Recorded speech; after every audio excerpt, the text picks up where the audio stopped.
नमस्कार दर्शकों, आपका स्वागत है हमारे YouTube channel mysteries of astrology में। मैं विभांशु अग्रवाल आपका स्वागत करता हूं हमारे YouTube channel mysteries of astrology में। आज हम जानेंगे ग्रहों के बारे में।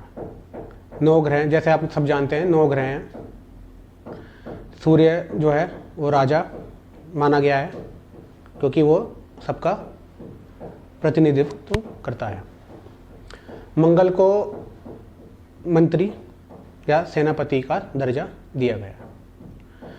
अगर हमें जानना है कि किसका व्यक्तित्व कैसा है, कौन से लगन का व्यक्ति कैसा होगा, उससे पहले हमें ये जानना पड़ेगा कि कौन सा ग्रह किस प्रकार का बिहेवियर रखता है। अगर हम ग्रह का बिहेवियर समझ जाएंगे, उसका बर्ताव समझ जाएंगे, तो वो जानना हमारे लिए काफ़ी आसान हो जाएगा। तो शुरुआत करते हैं सूर्य से, ग्रहों के राजा सूर्य से। सूर्य अग्नि है, तेज है,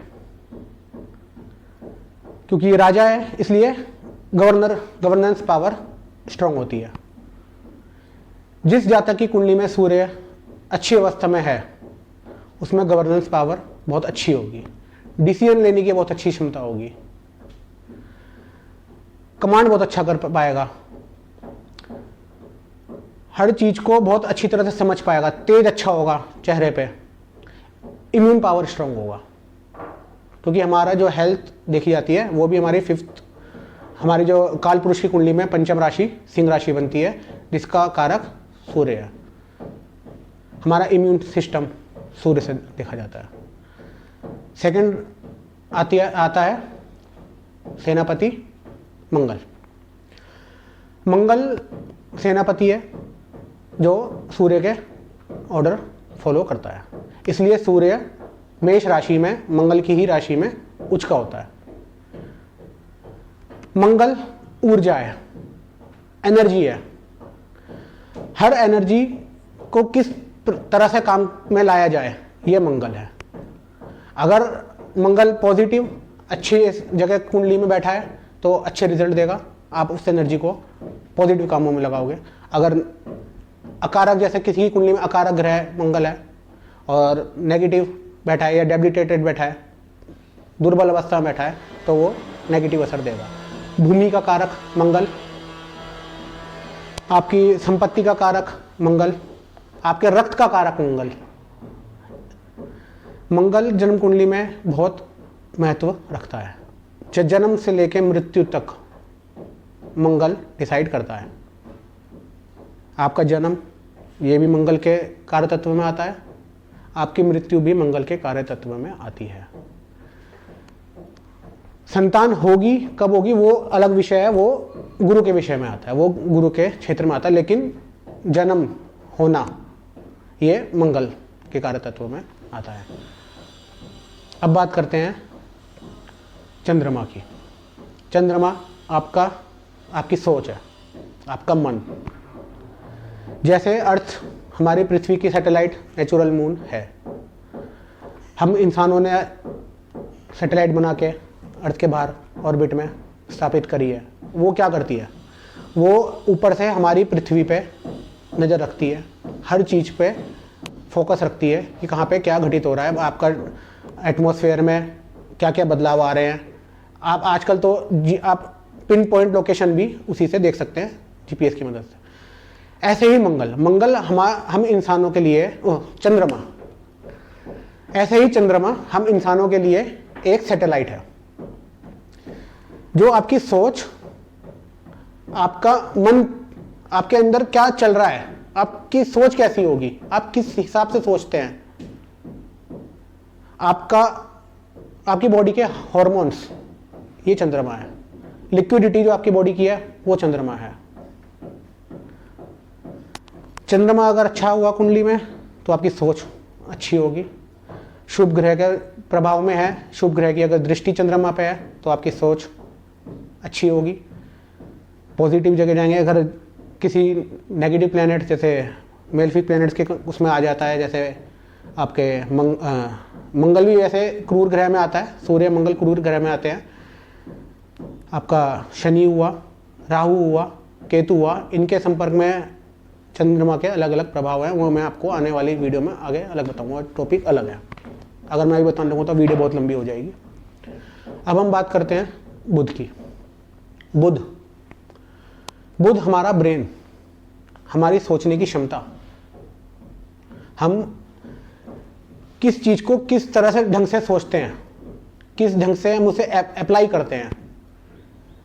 जब एक विद्यार्थी स्कूल में पढ़ने जाता है तो वो कितनी जल्दी उस चीज को सीखता है, ये बुध है। आपका नर्वस सिस्टम बुध है। बुध अगर कुंडली में अच्छा पॉजिटिव है, अच्छी जगह बैठा है, अच्छे ग्रहों की दृष्टि उस पर पड़ रही है, तो बुध आपको बहुत अच्छा व्यापारी बना सकता है, उच्च कोटि का व्यापारी। व्यापार के लिए बुध बहुत अच्छा होना जरूरी है। आपका विवेक, ये बुध है। आप किस तरह से अपने आप को अपग्रेड कर सकते हैं जल्दी से और किस तरह से डिसीजन ले सकते हैं, ये बुध करवाता है, ये बुध है। अब हम बात करते हैं गुरु की। जैसे कि नाम से ही जाहिर है, गुरु है।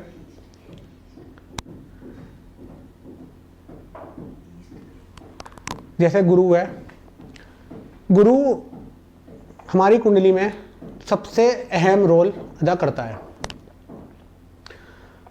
जन्म, आपकी संतति कब होगी, पुत्र प्राप्ति कब होगी, ये गुरु डिसाइड करता है। विवाह जैसे अहम विषय पे गुरु का स्वामित्व है। आपका ज्ञान, नॉलेज, ये गुरु है। जो ज्ञान पूर्व से अर्जित है, जो हमारे पूर्वज, जो हमारे वैज्ञानिक पहले लिख गए, जो पूर्व से उन्होंने डिस्कवर कर दिया, वो गुरु है। यहाँ बुध सिर्फ उस ज्ञान को लेता है। अगर आपका बुध अच्छा है तो आप उस ज्ञान को लोगे और अपनी नई रिसर्च करोगे। गुरु और बुध में डिफरेंशिएट क्या है, डिफरेंस क्या है? गुरु जो है पूर्व अर्जित ज्ञान है और बुध जो है वो नई चीज को कैसे इन्वेंट करना है, नई चीज को कैसे सोचना है। जो चीज आइंस्टाइन ने डिस्कवर करी, थ्योरी ऑफ रिलेटिविटी जैसे, वो चीज पहले तो किसी ने डिस्कवर नहीं करी थी, वो गुरु नहीं, वहां बुध ने काम किया। बुध ने अपना दिमाग लगाया, अपनी विवेक लगाया और उसे डिस्कवर किया। यहाँ बुध का ऐसे काम करता है। गुरु आप समझ गए, हमारे पूर्वज, हमारे दादा दादी, ये भी गुरु हैं। हमारे पुराने जनरेशन के लोग ये गुरु के कार्य तत्व में आते हैं। अगर गुरु आपकी कुंडली में अच्छा है तो आपके बुजुर्गों से संबंध अच्छे होंगे। अगर गुरु अच्छा नहीं है तो उसे अच्छा करने के लिए बड़ों का रिस्पेक्ट करें, उनका आदर करें। पंडितों का, पुजारियों का कभी, साधु संतों का कभी अपमान बिल्कुल नहीं करना चाहिए। अगर उनका अपमान करेंगे तो गुरु खराब होएगा, गुरु नेगेटिव असर देगा जरूर। अब हम बात करेंगे शुक्र की। शुक्र सौभाग्य है, वैभव है, आपका ऐशो आराम। शुक्र आपको सुंदरता देखने की क्षमता देता है, आपका ऐशो आराम, धन संपत्ति, आपका घर कितना सुंदर होगा, आपका ड्रेसिंग सेंस कैसा होगा, आप किस तरह से रहते होंगे, साफ सुथरे रहते होंगे कि गंदे रहते होंगे। अगर आप साफ सुथरे रहते तो आपका शुक्र अच्छा है। अगर आपका ड्रेसिंग सेंस बहुत अच्छा है तो आपका शुक्र अच्छा है। आपको अगर बड़ी बड़ी गाड़ियों का शौक है तो आपका शुक्र अच्छा है। शुक्र ऐशो आराम है। आपका वैभव कैसा होगा, आपके पास धन संपत्ति कैसी होगी, आपका सुख कैसा होगा। शुक्र भोग का कारक है। शुक्र अगर कुंडली में अच्छा है, मैरिड लाइफ अच्छी होगी। 7वें घर का कार्य तत्व शुक्र को प्राप्त है, क्योंकि काल पुरुष कुंडली में 7वां घर जो होता है वहाँ पे तुला राशि होती है, जो शुक्र की स्वाभाविक राशि है। शनि की, शनि हमारे ब्रह्मांड में घूमता हुआ वो ग्रह है जिसे मैं तो मास्टर कहता हूँ। मास्टर जो होता है ना, वो अपने विद्यार्थी को ठोक ठोक के, पीट पीट के सोने को कुंदन बना देता है। शनि का प्रभाव आपके कर्मों पे है। जो आप कर्म करते हैं, जैसा आप कर्म करते हैं वो वैसा ही आपको फल प्रदान करता है। शनि हर चीज़ को विलंबित जरूर कराते हैं, देरी जरूर होती है, लेकिन न्याय में देरी तो होती है, क्योंकि शनि न्यायाधीश हैं, वो न्याय करते हैं। अगर जल्दबाजी में डिसीजन लिए जाएं तो जरूरी नहीं वो सही हो, वो गलत भी हो सकते हैं। सोच समझ के पूरे विवेक के साथ डिसीजन लेना, ये शनि है। शनि वो मास्टर है जो आपकी गलतियों को आपको सुधारने का मौका भी देता है। जब शनि की साढ़े साती से लोग जन बहुत डरते हैं, शनि की साढ़े साती जब भी आती है वो सबसे पहले यही सिखाता है। 2.5 साल की 3 ढैया आती हैं साढ़े साती में। पहले आपकी राशि से पूर्व वाले घर में जब शनि होता है तो साढ़े साती लग जाती है। पहले आपको यही समझाता है आप ये गलती करने आ रहे हो तो रोक लो। आप अगर रुक गए तो ठीक, नहीं रुके तो उस गलती की सज़ा आपको अगले 2.5 साल में भुगतनी पड़ेगी। जब आप उस गलती की सज़ा आपको दे देता है, फिर आपको सिखाता है कि आपको अब इस गलती से ऐसे निकलना है, आपने ये गलती करी थी और आगे से ये गलती आप मत करना। अब हम बात करेंगे राहु केतु की। राहु केतु जैसे कि आप जानते हैं पापी ग्रहों में गिनती होती है राहु केतु की। शनि की भी पापी ग्रहों में गिनती होती है, लेकिन वो देव है इसलिए उनका दर्जा अलग है। राहु केतु शैडो प्लैनेट्स हैं, छाया ग्रह है जिन्हें कहते हैं। राहु का प्रभाव एक तरह से ग्रीडीनेस है, लालच। राहु इंसान को लालची बनाता है। राहु, क्योंकि राहु का जैसे आप सबको पता है सिर्फ सर है, धड़ तो है नहीं इसके पास। इसकी लालच कभी खत्म नहीं होती, इसके पास पेट ही नहीं है। जितना खाता रहेगा पता ही नहीं कितना खा चुका हूं, कितना मुझे चाहिए। राहु लालच है। आपको किसी भी चीज कुंडली में जिस घर में बैठेगा उस ग्रह से संबंधित, उस स्थान से संबंधित आपको लालच जरूर देगा ये। और ऐसी लालच देगा आपको कितना ही मिल जाए आप कभी भी सेटिस्फाई नहीं हो सकते। कुंडली में अगर राहु 10वें घर में बैठ जाए मंत्री बना देता है, राजनेता, उच्च कोटि का राजनेता बना देता है। लेकिन वहां पे भी लालच, जनता से संपर्क साधने की क्षमता बहुत अच्छी होती है 10वें घर के राहु में। लेकिन राजनेता आपको पता ही है करप्ट तो होते ही है, लालच तो है ही राहु में। अगर राहु 7वें घर में बैठ जाए विच्छेद, विवाह विच्छेद कराने का काम करता है। और अगर उस पर पाप ग्रह की दृष्टि और आ जाए, 7वें घर का मालिक, अगर 7वें घर का जो लॉर्ड है अगर वो 12वें घर में या 6ठे घर में बैठ जाए और उस पर पाप ग्रह की दृष्टि हो तो बहुत हद तक विच्छेद करा ही देता है। अब हम बात करेंगे केतु की। केतु एक ऐसा ग्रह है जिसका असर मंगल की तरह माना जाता है। केतु आपके चारों तरफ एक ऐसा भ्रम क्रिएट कर देगा कि आपको कुछ समझ में ही नहीं आएगा। आपको लगेगा कि मैं जो कर रहा हूँ सही कर रहा हूँ, लेकिन एक्चुअली वो गलत होगा।